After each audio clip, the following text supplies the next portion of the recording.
Why is nobody talking about this? When you get a hair transplant, your hair still can be very thin. And Gapi, I had a hair transplant 17 months ago in Turkey, December 2022, and this is how my hair looks when it's washed.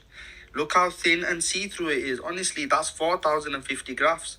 I'm showing you the realities of a hair transplant. So should you lower your expectations when getting a hair transplant? Let's get into it. So hair transplants are very popular and getting more popular by the day, especially in men who are suffering from male pattern hair loss. So before even considering a hair transplant, it's always a good idea to look into the surgeons, because there have been a lot, and especially going to a foreign country, it doesn't have to be bad, but there are some risks because you're not familiar in that area, within the language, etc. So the number one thing is to always do your research. Secondly, it's also really important to really pay attention during your consultation. Bring someone with you, because there's a lot of information that you'll get, which is important, especially when it comes to what to expect. As this man mentioned, due to his type of alopecia, he has started medication before the transplant and will need to continually use that after to basically slow down the rate of his type of alopecia. That also means that over time, the chances are high that he will need a second, and in this case, he already booked that one, and maybe even a third transplant since his alopecia is incurable. Now, I think that this is a misconception when it comes to hair transplants, but let me just clear that up. If you don't have a lot of hair to begin with, especially in the donor area, you will not have a lot of hair regardless. There's only a small area, which we call the donor area, that is perfect when it comes to hair transplants because they've shown a really low risk of having unhealthy hair follicles, which also lowers the risks of them falling out when being transplanted. Let me show that donor area. But a lot of the times the sweet spot is around here. So over time, it has been proven that this donor area